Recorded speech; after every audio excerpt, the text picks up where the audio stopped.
Hello, viewers. It's nice to have you with us in the studio. Today, we've got a solicitor with us who is going to answer all our immigration queries and also give us an insight on immigration in the country. If you want to get in touch with us in the studio, our number is 020-800 46100 option 9. 020-800 46100 option 9. If you want to email me, it's vicky.newton@heritagetv.co.uk. It's vicky.newton@heritagetv.co.uk. You can also, get in touch or follow us on all the social media handles: Facebook, Instagram, all the social media handles. And before I start, I also like to inform those who have functions, ceremonies, weddings, any functions that they need live coverage. Heritage TV is running a promotion whereby if you need us to cover any of your events, they have very nice packages for you to cover all your events live.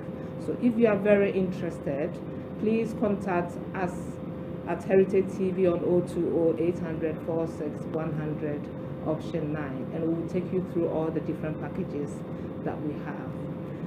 Ladies and gentlemen, once again, welcome to Hanging Out with Vicky.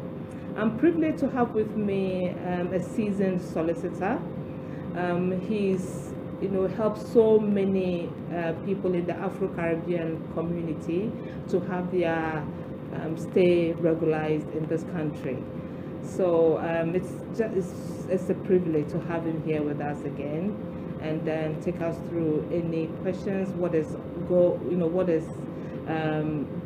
ongoing with the immigration at the moment, and if there's any way anybody who is thinking of getting their status regularized, which option to take. So without much ado, Thank you, Mr. Fred. Thank you, Vicky. Thanks for having me. Yes. It's been a long time. It's been a long time. It's been a long time, and thank you so much for like joining us. studio. You like our studio? Thank you so much. I once thought I was in BBC. You were in BBC. We'll surely get there. Yeah. That's Yeah, great. yeah. That's great. Yes. I know you are a seasoned solicitor. Was it something of a dream when you were a young man that you wanted to be a solicitor, or along the way, probably sometimes people go into certain professions due to some life experiences, and that is when they decide, you know what, I want to go into, being a lawyer. What was your circumstance, if there is any? Yeah. Thanks for the question. My late mom, had wanted me to be either a pastor.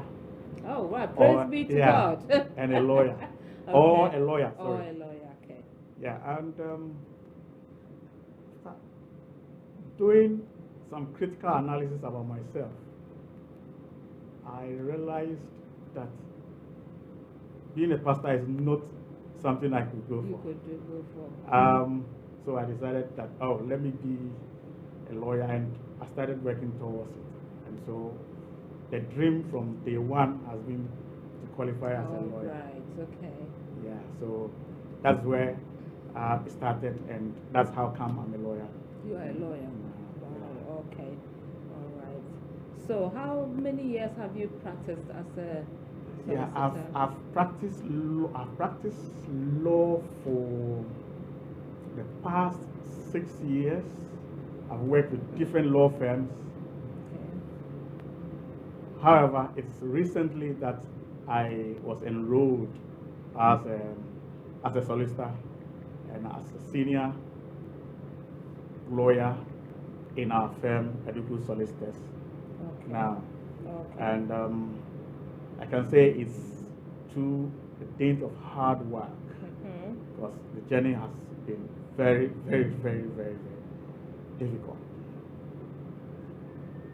So basically, the number of years that I've started practicing as a lawyer has been, in law, I've been practicing in law as in 6 years, but to call myself a lawyer or solicitor is only recently.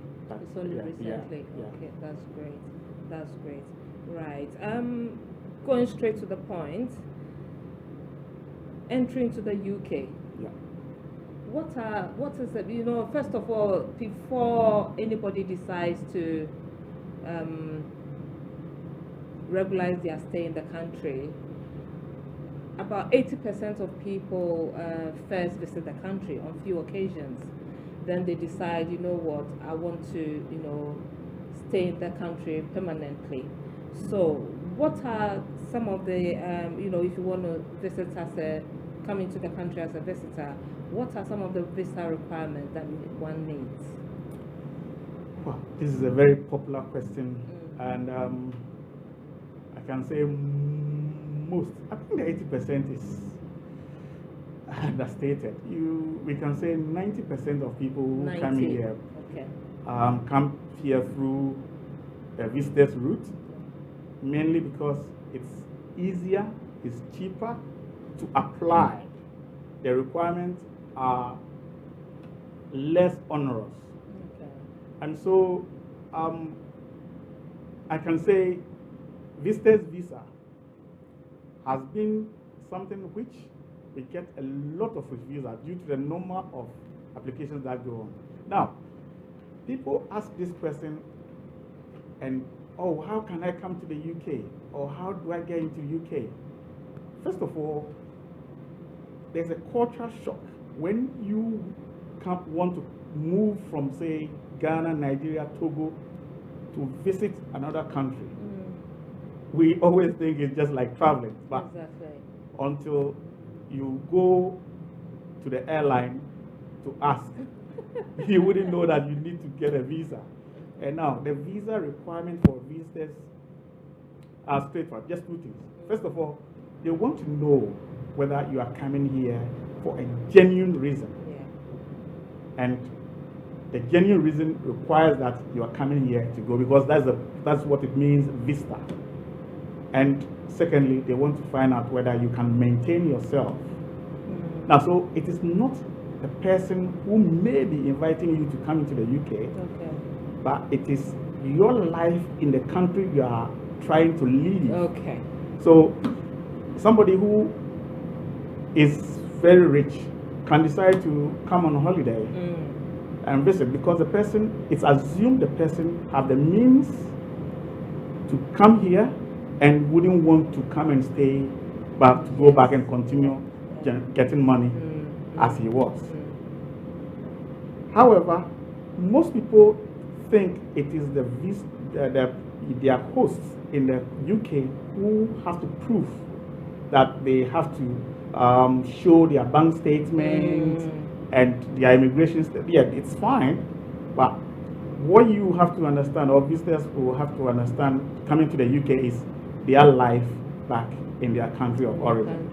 So depending on your circumstance, they may be granted or may be refused. And we get a lot of visa refusals, particularly from Africans, because it's assumed we are high-risk countries and that there's a tendency for us to stay than to go back.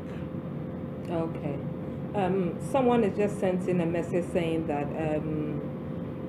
trying to come to the country as a visitor, she was required to provide something like a land document, something that will give the case worker, the clearance officer, you know, the idea that this person has got something that they will come back to. So she was being asked for land documents or something like an asset that she owns in her original country. Is it true? And how does that work? If you don't have it, so does that mean you don't stand a great chance of, you know, it depends being on granted a visitor's visa? It depends on the individual circumstance. Because somebody who says he's been working for the past 10 years or 15 years is assumed to have a place, or might have even stated that they have something in their country of origin. Now, the reason why you may be asked for things like that is to show the ties that you have to your country back. And so some people may be asked to show whether they are married, and if you are married, have children going back. But I can tell you, now the Home Office realized that we managed to leave our wives or our husbands back in Africa and stay here for a long time. So even if you say you have a wife or children back home, they wouldn't see that as enough ties that will tie you. Oh, so wow. Yes. So normally they ask for land documents, or they wouldn't ask you. You will want to volunteer that to show that, oh, I have this, I have that, I have this property, I have this business, and so for that matter, I am not going to stay in the UK. Okay, all right. Someone is also asking, her name is Karen. She wants you to shed a little bit light in coming to the UK. What are the UK immigration control? Yeah, okay. This is another area that we need to, as migrants, because I wasn't born here, so I'm a migrant. Yeah, we need to know that UK has a strict immigration control system. I can say it's one of the strictest because it is assumed that this is a haven for many people to come because of the English language. Yeah. And so they have a very strict immigration control. And the control measures are for you to acquire a visa. Now, what it is the principle that the UK operates, the UK visa system operates on, is called the exclusionary principle. The exclusionary principle assumes that no one has a right to live in the UK. No one should live in the UK unless you have a right to live in the UK. Okay. So, assuming this studio, no one is supposed to be in this studio unless you are supposed to be here. So, get out and then prove that you have to come in. Yeah. Now, so if you want to come in, you need to prove, as a control measure, you need to prove that you have a right to come here. If you don't have a right to come here, then it means you have to show that you have permission to come here. And for you to get a permission, you need to apply for a visa. The visa that they are going to give you is called leave entry clearance. And when you get at the border, you will be checked, and if you are found out that it is genuine that you got the visa, then the entry clearance is going to give you leave to enter. So those processes makes it possible for UK to control the immigration, the immigrants coming into the country. And I must say, if you have a right of abode, you do not, because you have a right, you are not controlled. So for immigration control purposes, the long and short of it is for people who do not have a right to come to stay here. And those who have a right to stay here do not need to have immigration control. People like British citizens, and the case of EU nationals are totally different because they do not have a right because their system operates differently from the UK immigration law. Yeah, so I think if someone asks a similar question, I'll address that point. Yeah. All right. Getting a lot of questions. I'm not going to, because it's all about overstaying. Yeah. Okay. So we've got so many people asking, regularizing your status after overstaying. It's a very big issue. Very big issue. Some people decided to do it themselves without seeking any legal advice, maybe due to financial issues, and at the moment they are in hiding. Yeah. You see, and those who are overstayers but have decided they want to try and regularize their status, is there any way you can help them? Give them guidance and yes. But at the end of the program, I will, give you all Fred's details, his office address and his telephone number.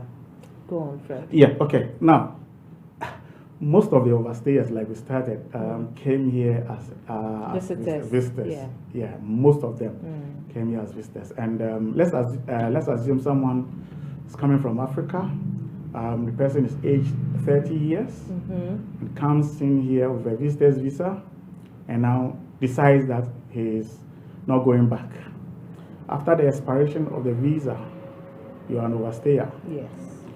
Now, the current regime that we have makes it very difficult for people to regularize their status. For overstayers. Yeah, for overstayers. Okay. Now, let's say the example I gave, 30-year-old guy coming from Africa and being overstaying, wants to regularize the status. Unless the person's circumstances change since he arrived here. And what do I mean by circumstances? The circumstances means either you found yourself a partner here, you have a child together, a child is British, the partner is settled. That means your circumstances have changed. But Fred, has this got any connection to proxy marriage and the 2 years cohabitation? Yeah, I'll be coming to that because when people want to regularize their status, then they look at like trying to get the circumstances changed, and you either have to go on a 20 years for somebody who is 30 years and has been here for 6 months and overstayed, will have to live here 20 years before 20 years? Yeah, 20 years. So let's assume someone who is 30 years come here and has to overstay for 20 years. It will be 50 years before he can apply. Then he would have been in the retirement. And even with that, go back. and even with that, you have to What? You have to wait for another 10 years for you to get your indefinite leave to remain. So you came here at 30 years. You get your indefinite. Yeah, you get your indefinite leave in 30 years. 30 years. So you'll be 60 by then. You'll be 60. You will be left with 7 years before you retire. You have less in pension. So what people do is, I'm not recommending it. They try to get themselves a partner, but you do not have to go through that because it is legally wrong for you to get married to somebody, with the intention of regularizing your status, because then that marriage is called a sham marriage. But sometimes, when you talk about this marriage issue, it might be that the person who has overstayed marrying another lady might not make his intentions clear, and the lady might feel, oh, I found the love of my life. We get a lot of cases like that. Do you get what I'm saying? Yeah, so get a lot of cases it's like so that. sad. Yeah. But I know of a story whereby there was another gentleman who also got married to this lady, and with the intention of regularizing his status. And the love blossomed so much that they started having children. Exactly. And as I speak to you now, they are still married, 10 years on. Yeah, but the law says that the intention that you had at the time of marriage is what is considered. It's not what happened afterwards. So at the date of marriage, was it genuinely love? You are right. No. So it's a sham marriage. Well, if you are found out, then of course your visa is going to be refused. Now you asked something about proxy marriage. Yeah. Now, fortunately for most West African countries, you can marry by proxy. And what we say by marry by proxy is you and your spouse being here and your relatives back in your home country organizing the marriage on your behalf. All right. Yeah. Now, with the English system, so if somebody comes to overstay here and wants to do a proxy marriage, you can do the proxy marriage, but any application that you make is not going to be successful because they will ask you to go back. You need to show that you and your spouse cannot live in your country. You cannot live back in the country where the marriage took place if you have overstayed. However, so you can't love someone without so the problem is being that so the country of the other spouse. Yeah, the problem is if you marry somebody who is a British citizen and the person hoping that you are going to use that to regularize the status, and the person hasn't got a child, then it is expected that you have to prove that there are what we call insurmountable obstacles Okay. that will make you going back to your home, to the man's country or the person whom is an overstayer's country. Okay. Now, if you cannot prove that, then the Home Office is going to refuse. So what happens is, however, if there is a child involved, then it means the law says the child should not be disadvantaged Okay. for removing the parents to from removing the parents to the country of origin because the person is an overstayer. So they look at that and consider it as an exceptional circumstance and grant you leave to remain. Okay. So that is the basis on which an overstayer or overstayers have been using to regularize your status, but it has to be pure love and not a sham marriage. Okay. So if someone wants to get married because they love the person and they cannot do that here in the UK because they are afraid that the Home Office, they come and pounce on them and take them away, you can always get married back in your country.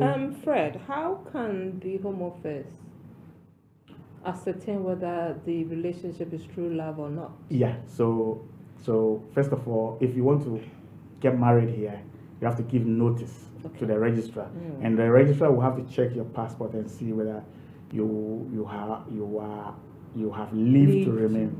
Okay. Now, if you do not have leave to remain, they will refer you to the Home Office. Then the Home Office would have to grant permission for the marriage to take place. Now, the Home Office can grant you permission, but if you are someone the Home Office is looking for, because you've been asked to go and sign, on your wedding yes, then on your wedding day, you see your wedding guests in the Home Office. They can also dress. Yes, and then finish. So say, we are looking for you, sir. Come and join us here in our van. You're not going to sit. So then the Home Office will take you. Okay. Yeah, so what normally happens is if you are afraid, you go for the proxy marriage, and it has to be pure love. Okay. Yeah. All right. So the proxy marriage is when you don't have to travel to the other country of the person you are planning to marry. Everything is done. Yes. At the other part, that is the ladies. Yes. The families will do that for you. Okay. And then they'll send you the marriage certificate. The marriage certificate. And I'll tell you why it's done proxy. Okay. You do the proxy marriage because you can make an application here as a partner with a child. Right. However, if you want to make an application as a partner, but you've not lived with the person for 2 years, then you are not a partner. So if you want your spouse to be recognized as your partner, then you can do the proxy marriage and use that to make the application. Okay, so those who live together, that is what is a 2 years cohabitation? Yeah, 2 years cohabitation. That's also another route. Yeah, that's another route. Yeah. Okay, all right. Ladies and gentlemen, as you can see, we are learning so much. Fred is breaking it down, showing us all the steps, and I hope you are taking notes from it. At the end of the program, I'm going to give you his details and the address of his company, Aduku Solicitors, and his telephone number for you to get in touch. If you have any queries regarding your immigration status, he'll be very, very, very happy to help you. He's got about 100% success rate. So Heritage TV are endorsing him to, for you to go to him and, in confidentiality discuss all your immigration problems with him. If you want to contact us in the studio, our number is 020-800 46100 option 9, 020-800 46100 option 9. If you want to email me, it's vicky.newton@heritagetv.co.uk. We are on all the social media handles, Facebook, Twitter, Instagram. So you can get in touch with us on all those social media handles. If you want to be a sponsor of this program, we'll be very glad to hear from you. You can contact us as well on 020-800 46100 option 9. And if you also want to be a guest, I've got some requests coming from some of our viewers who want to be a guest on the program. I'm so excited to hear from such people as well. If you want to be a guest on Hanging Out with Vicky, I'll be so glad to have a little chat with you, and we take it from there. Contact us on 020-800 46100 option 9. And if you are organizing an event, church, christening, weddings, any event, your #1 media company, Heritage TV, has got packages for you. They will stream all your events live, and you know, that will even give you a certain class to whatever events that you are organizing. So do not hesitate if you've got any events that you want Heritage TV to, you know, cover for you live. Contact us as well on the same number, 020-800 46100 option 9. This offer is for a limited time only, so hurry, get in touch with us at Heritage TV, and we'll take you through all the packages, because I think this time of the year is a time for people having a lot of functions, weddings, you know, christenings, birthday parties, church programs. So this is the right time to contact us, and we will give you a very good package. Now, coming back to my learned solicitor, Fred, a very popular question. Very popular question. The difference between leave to remain and Zambrano. What are the differences? Leave to remain and Zambrano. Yeah. What is Zambrano? And leave to remain, you understand. Yeah. But if you can please take us through the differences. But there's a little bit of confusion. People are not. Yes, yes. I think if I'm supposed to do justice to this question, it's going to take me the whole day. The whole day. So we have to come back for part 2. Yeah. Okay, so just brief. Yeah, briefly. Yeah, okay. Now, quickly. Leave to remain, as it says, I started saying in my introduction, is permission for you to stay in the UK. So that is it. Is permission.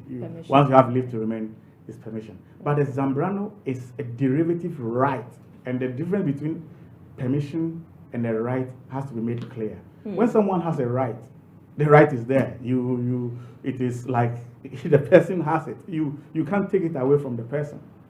But in our current dispensation, you need to make an application to confirm that right.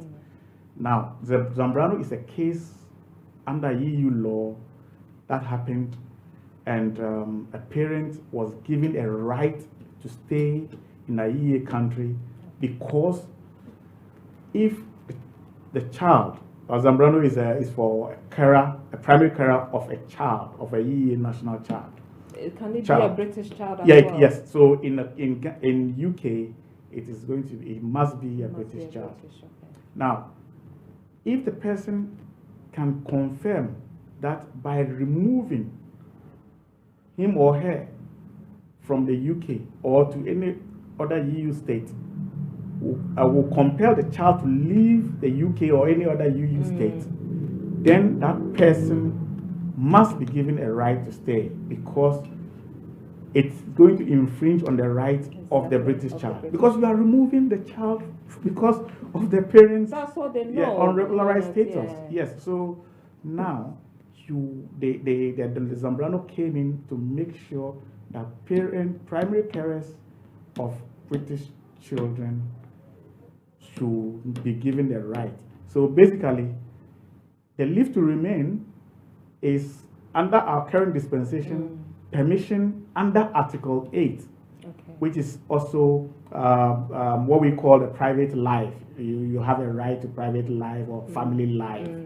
Yeah, but because that right is not an absolute, it's a qualified right. If you are an overstayer and you want to invoke that right, they can remove you because it's not an absolute right. It is what we call a qualified right. And so there must be exceptional circumstances for you to get that Article 8 right if you are an overstayer. And that's where the British child comes. And the confusion comes in because someone who has a British child will want to do will be told to do the leave to remain. Someone will also be asked to do exactly. Now, the difference here is if one parent is an exempt person. When you say exempt person is somebody who is not required to leave the UK. Okay. So if the parent has leave to remain, indefinite leave to remain, British citizen, and they've now even made it leave to remain. It used to be only indefinite leave to remain and British. Then you cannot claim to be a Zambrano because there's no compulsion on the child to leave. Okay. However, if both parents or one parent is not here, one parent is dead, one parent has abandoned, and you are the sole primary carer of the British child, yeah, bingo, you will be advised to go. It's cheaper.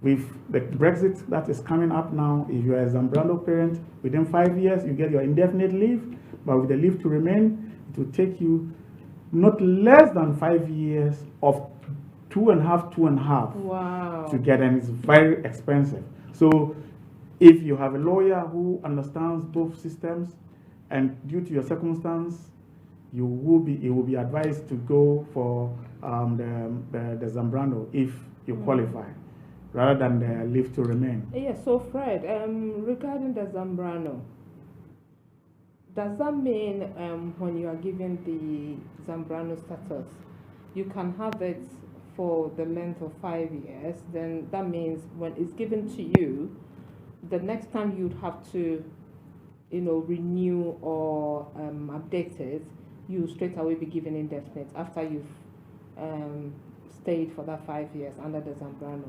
Is that how, instead of the leave to remain 2.5 years, I think that was about 2-3 years, yeah. 2-3 times with the Zambrano? Is it when you are given the 5 years, just as the 5 years is about to come to an end, you put in application again, you get the indefinite, or how does that work? Okay, now prior to the Brexit, the withdrawal agreement, this Brexit, those who were given derivative rights were not going to get indefinite leave, because they will tell you this is a derivative right, and it will not lead to settlement. Okay. Now, but you see, the Brexit withdrawal agreement came in before the legal situation will be tested in court. You will agree with me that anyone who has lawfully resided in the UK for 10 years should be given indefinite leave to remain, or qualifies for indefinite leave to remain. So we lawyers were hoping that those derivative rights applicants, or those who had Zambrano 5 years, any application again for the second will be for the second 5 years, and then after 10 years they will get the indefinite leave. All right. However, thank God, the withdrawal agreement has captured the Zambrano parents and brought it into what we call Appendix EU. Okay. And now Zambrano parents can qualify for indefinite leave so long as they've proven that they have been Zambrano parents for 5 years continuously. Okay. Yeah, and the 5 years starts from the date the child became British citizen. Is so the day the child became British, not when you were given the Zambrano. Yes, so not when you were given the card. Right. So we'll say people are confused with that. Yeah, so the child will be given, say, the child is registered as a British citizen in January 2019, or let's say January 2015, and you made an application and you were given January 2016. Right. You have cared for a British child for 1 year. 1 year. Even though your biometric card is going to be for 5 years, you do not have to wait for the 5 years. The caring started when the child was a British citizen. So that is when it starts. And fortunately, for some people, we've put in a few applications, and it's likely they are going to get their indefinite leave to remain.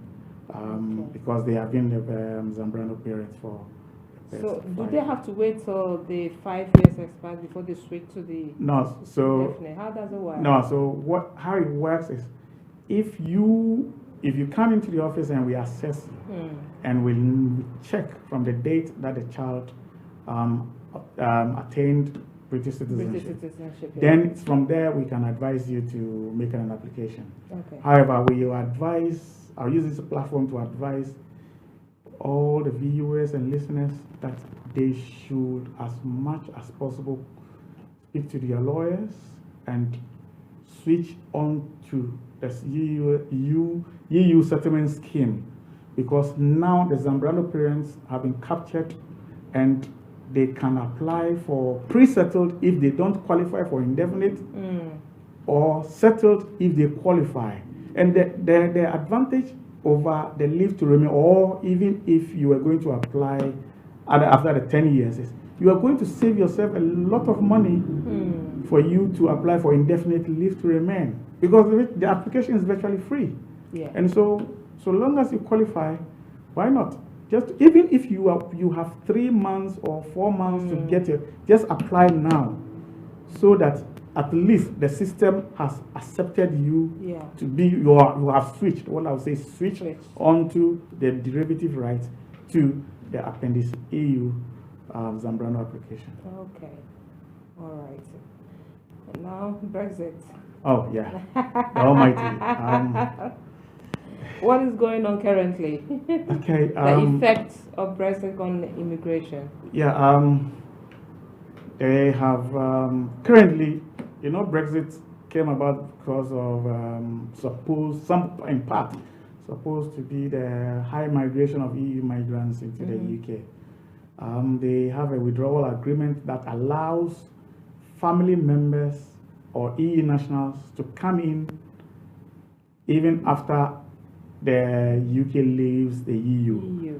And if the EU and UK come into an agreement and accept the withdrawal agreement, we have up to 2021 June.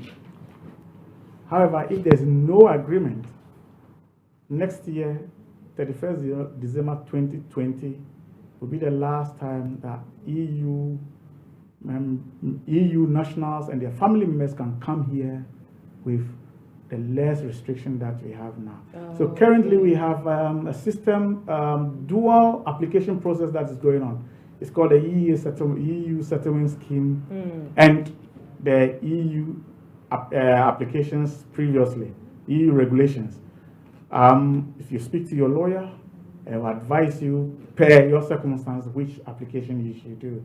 But most people are now switching on to the EU settlement scheme because it's less stringent, it's quicker, it's cheaper, and you have your documents with you. All you have to do is upload it onto the system, and then you get a result in no time.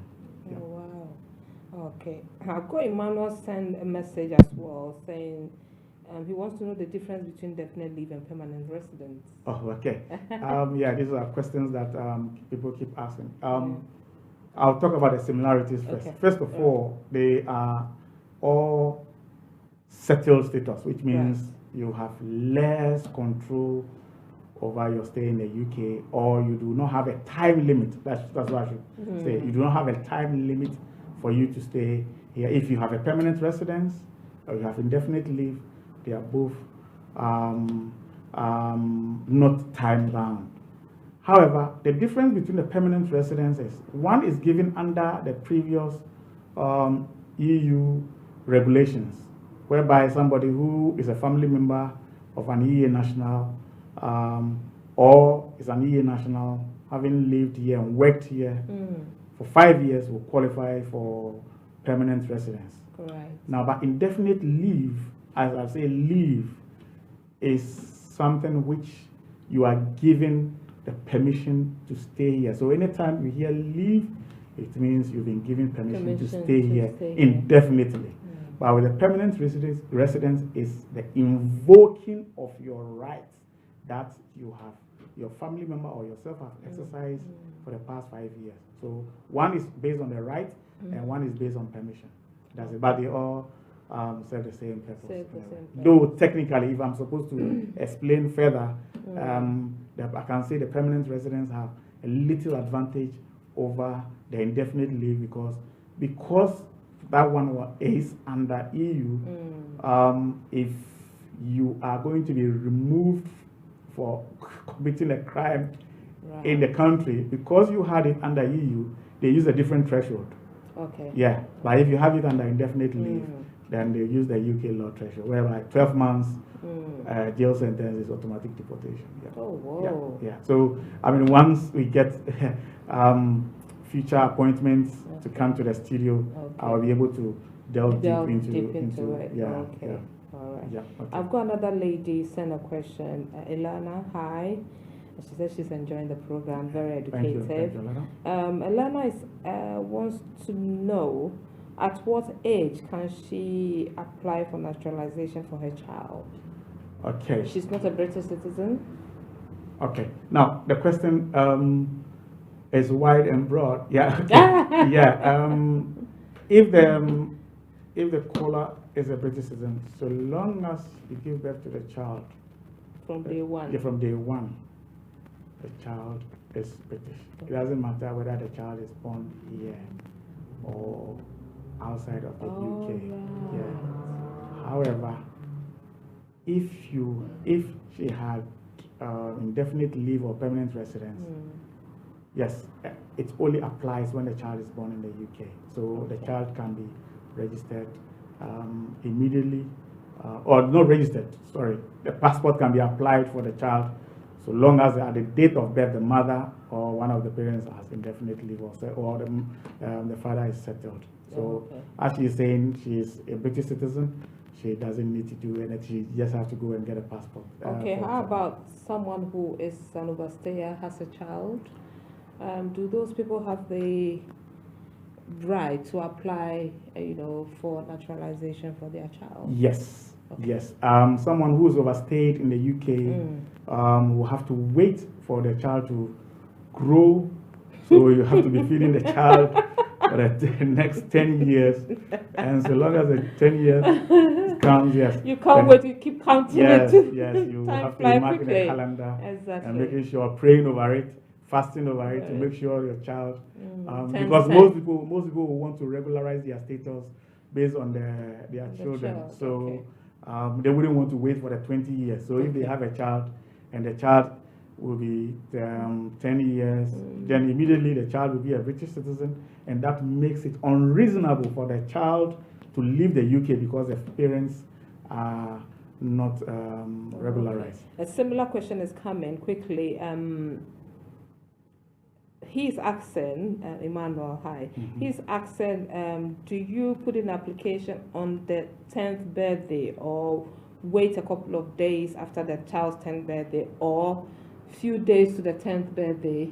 They are in a rush. They can't wait. You have to wait because at the date of the application, the child should have been 10. 10, born and resided here for 10 years. So it can be 1 day after the birthday of the child. Oh, okay. So, and I think you have to also show proof the child has lived here for the past 10 years. Yes. This is a very, very important requirement. Obviously, if the child has not traveled outside. So what we normally say is prove the 10 years of the child, and I will say proving the 10 years of the child is very, very easy if the child is really here. Exactly. Because with UK there's a lot of documentation. School reports, school reports. So the first 3 years you use the red book. Exactly. Because if the child is living here, you only have to get a immunization to show that the child is here. Then from 3 years to 7 years, the child will be So you can just go to the school and get a letter, 1 page. I mean, 5 lines. We can confirm blah blah blah blah blah has been coming to school from so and so. That's 7 years have been confirmed. Straightforward. And then the child is a British citizen when you pay the registration fee and register. All right. Okay. What is good character requirement? Okay. Now this question relates to people who want to apply for naturalization, and mainly anyone above 10. Because we have children who are 10 years who could be given ASBOs, and so if a child is born here and is 10 years and he wants to apply for a British citizen, Yeah. they will have to check whether the person has good character Yeah. requirement. Good character requirement is very, No criminal very, yes, record. no, yeah, okay. So we can include that as a criminal if you don't have if you have a criminal record, if you somebody who, if it's an adult and you have driving fine, you've not paid your insurance, okay. yeah, it looks like you do not want to obey the laws of the country, so they have termed it as a bad character. So you could not meet the good character requirement. However, there's one important thing. Any overstayer who wants to apply for naturalization, if you have not been regularized for the 10 years prior to applying for naturalization, your application is likely, I say likely because the Secretary of State may use their discretion to grant you or to register you, naturalize you. However, the rule is you must be immigration free. You must be regularized from 10 years before you apply for the naturalization. Okay, all right. Talking about this good character, Hannah is sending this message. Hi, Hannah. She's saying that when she used to be a student, she had tax credits to support her children. Then a couple of years later, she was able to switch over to the Zambrano. Okay. Now the question is that along the line, tax credit contacted her, telling her that she was not entitled for financial support from them, which she was on it for about 2 to 3 years. Okay. So when they contacted her and told her, she just decided, I don't want to, receive any monies from yourself. Okay. But then again, they requested for all those monies to be paid back, which was a large sum of money. She herself doesn't have that kind of money. Now, a year down the line, she's now thinking, if I want to apply for my indefinite leave to remain, is this one of the things that might go against me? Do I have to contact them and see how best I can start paying back? Is there, because they haven't contacted her again, because she made it clear to them that when she was a student, she didn't deliberately contact them for them to pay, but she was advised by her health visitor that she can get help from tax credit. So she just filled the form. They didn't ask for her status, whether she's a student or she's she's got indefinite leave. So she thought that is something that is given to every mother who has a child, until she was contacted to say, look, we've checked your details with the Home Office. We've realized that you are not entitled to this. She's very concerned. What do you say? Yeah, thankfully, there's a distinction between nationality application and application for indefinite leave. Okay. If she applied for, obviously, if she's going to apply for British she's going to apply for naturalization. She should have gone through the naturalization. She should have gone through the indefinite leave. Oh, right. If she had an indefinite leave and she was not penalized, she's not going to be penalized for the naturalization, because the naturalization stage, they do not ask you those kind of questions. It's only when you are applying for indefinite leave, when they ask you whether you've been receiving public funds, whether you've been receiving benefits. You have to state all the benefits. If she stated years ago, yes, if she stated the benefits and they have forgiven her and they have given her indefinite leave, it's not going to affect her. Now, however, if there is a claim against her and it's pending in court, if the claim is pending in court, then she will have to declare that there is a case pending in court for blah blah blah for me claiming. But if there's nothing pending in court, there's nothing you have to declare, because nothing has been decided when you apply for naturalization. Okay. Yeah. Okay. So Hannah, that's the answer to your question. Don't panic. There's always a way around it. if you feel, you know, it's being claimed in court, then please contact them and see how best you can arrange a payment plan with them. It's better you sort it out than rather wait till the last minute when you are penalized for that. Fred, any last words, advice for our fellow immigrants? What I would tell any migrant at all that decides to make UK permanent abode, you have to know, moving from particularly Africa, where we can move from one country to another or one city to another without someone chasing us or asking us for our papers. If you decide to come to the UK, you need to abide by the laws. And it is like going to the GP. If you come here, you need to see a lawyer, immigration specialist, to sort yourself out. The specialist is going to direct you as to the clear path that you have to lead for you to regularize your status. It may not be now, it may not be 2 years, it may not be 3 years, but you must have a lawyer whom you can always contact. Just in case there's a change in law, the lawyer can contact you and say, oh, boy, this has changed, and that you can make an application now.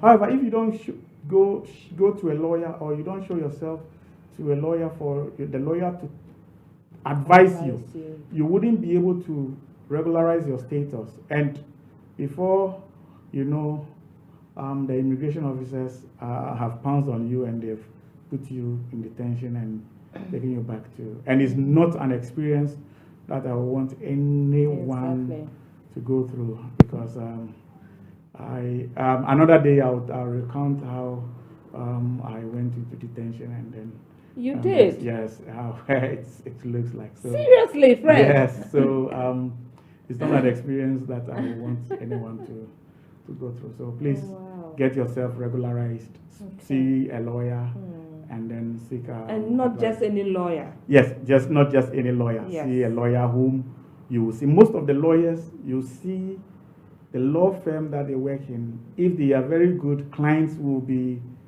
reviewing their work. So that's a clue. So look at the solicitors. Okay, Uncle Fred, is there any database whereby, take it, I want to put in an application? Yeah. I've, you know, gotten good commendation from about friends for about 2 or 3, you know, solicitor firms. Now, how do I pick one? Is there any database that I can do that homework, check whether they are accredited? Because a lady sent in this question. She said she had this solicitor that was dealing with her case. Now, the case had to go to court, only for her to know the last minute that that lawyer is not authorized. He hasn't got that accreditation to go into the courtroom. She was left hanging, so she had to represent herself in court. So which database do we go on, apart from the review, you know, for us to check that, you know, there's a body that gives accreditation to all the solicitors who are, you know, given the authorization to deal with immigration? Thanks for this question. I must say, immigration law is one of the few areas that if anyone practices without authorization, commits a criminal offense. They've made it so because they don't want people to exploit the vulnerable migrants that come into the country. And I can tell you, I get a lot of cases whereby people will say, I want to see a lawyer, and I ask the name of the lawyer, and I want to check, and then that person is not a lawyer. However, there are people that we call OISCs. They have OISC. Okay. They have been given permission, or they have been trained to give immigration advice. If you are going to somebody and the person says he's a solicitor, first of all, ask the name of the person and go onto the Law Society website. If you type the person's name, it will come up at the Law Society's website. And then it's all in the person's office. The person is supposed to display his practicing certificate to show he's a solicitor.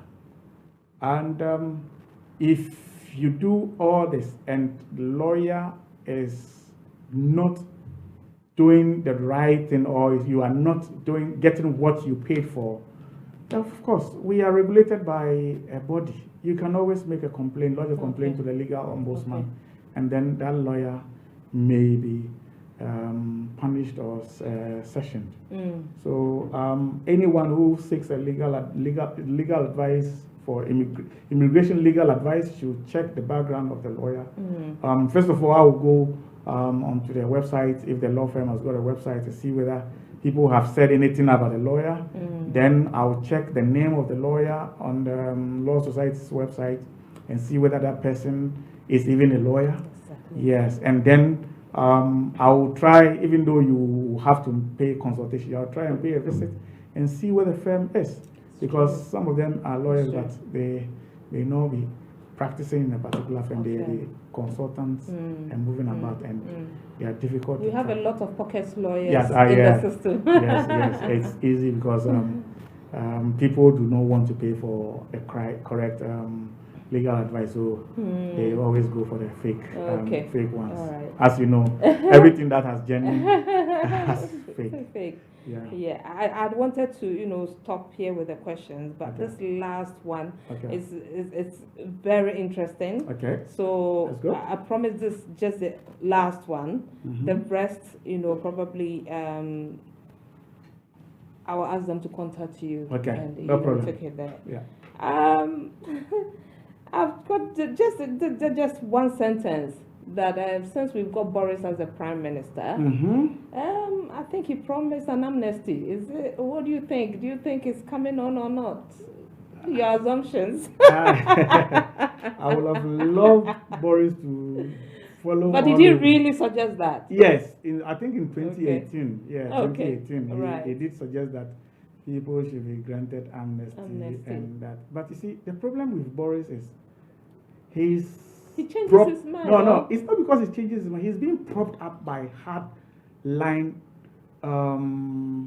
Brexiteers. Whoa. Yeah, so those who do not want UK to stay in UK, those who have propped up Boris. And if he's going to take a decision in cabinet, he must get the support of the cabinet. And if those are the people he surrounds himself with, your bet is as good as mine. Is unlikely to, but we'll see whether he can fulfill that that promise of. Well, I think it was a suggestion that he made. It wasn't a promise. It was a suggestion that he made that it should be given so that people should not go into the dark alleys and get exploited, but they should be brought back into the limelight for taxes to be collected from them. Yeah. So I think it's a good idea, but whether it will come to fruition, I don't know. Yeah. On that note, this program is coming to an end. But I would like Mr. Fred Martey to give us his contact details and his office address. So many people are asking for his contact details. So, Fred, if you could please, my number, you can have my mobile number, first of all, and then you can contact me directly or send me a WhatsApp message. My number is 079 315 24074. I repeat, 079 315 24074. And our offices are at Elephant and Castle. We're called Aduku Solicitors. Our main area of specialty is crime. Yeah, because we do a lot of work for Southwark, Lambeth, and Lewisham. Yeah. So the immigration law is something which complements the crime, because as you know, most of our communities are facing a lot of criminal activities, and most of them also have immigration problems. So that's how come I joined the firm, to balance it off, to make sure we have an equal areas of practice, immigration and crime. Yeah. Okay. All right. So the address at Elephant and Castle? Yeah. Is Unit 27, It's Daisy Business Park. Our postcode is SE151P, P for Papa, D for Delta. Sierra Echo 1PD. And we are just about 5-10 minutes from Elephant and Castle. Okay. On the Old Kent Road. Okay. All right. Thank you so much, Thank Fred. you, Vicky. Thanks for Ladies having and me. gentlemen, Fred will be coming back to the studio too. We've got so many questions and there's so many things he wants to give us insights into. Today we just touched on the surface. I beg your pardon. So we will have him come to the studio again and we'll definitely go into more details. If you feel you have an urgent need to see an immigration solicitor, get in touch with Fred. He's already put his phone number out there. If you are not sure, contact us at Heritage TV on 020-800 46100 option 9. Or you can email me vicky.newton@heritagetv.co.uk. If you want to be a sponsor of the program, we'll be very happy to speak to you. Contact us on 020-800 46100 option 9. And if you want to be a guest on the show, you've got something to offer, be it in business or you are into counseling, anything you can think of, any profession, come here, let's share ideas, advise us. And we'll be very happy to, have you in the studio. Contact me on 020-800 46100 option 9. If you have an event coming up, a church, parties, weddings, Christmas, Heritage TV offer those services. We will cover your events live and we've got very attractive packages for you. Get in touch with us at Heritage TV 02800 46100 option 9. Thank you so much for joining us. Thank you, Fred. Thank you for having me. We hope to have you again in the studio and have a part 2 of this discussion. Yeah, definitely. And thank you, viewers. We cherish you, we adore you. Continue to follow us, continue to share this program on Facebook. If you have any queries, you have any comments, we'll be very happy to hear from you. Send us all those comments. Take good care of yourself and we'll see you next time. Bye-bye.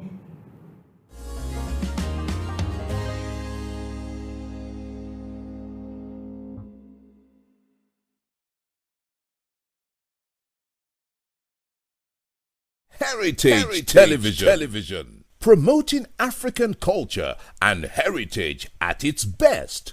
From talk shows that concern you to both local and international news that relates to you. From grassroots football to African children's programs. Heritage Television. We cover your social and special events like weddings, birthdays, church anniversaries and so on, and broadcast them live on our apps and online. Heritage Television, broadcasting everything about culture and heritage. Heritage Television. We've got it covered. Do download our apps on both Android, iOS, and Windows mobile platform. Heritage Television, your very own TV station.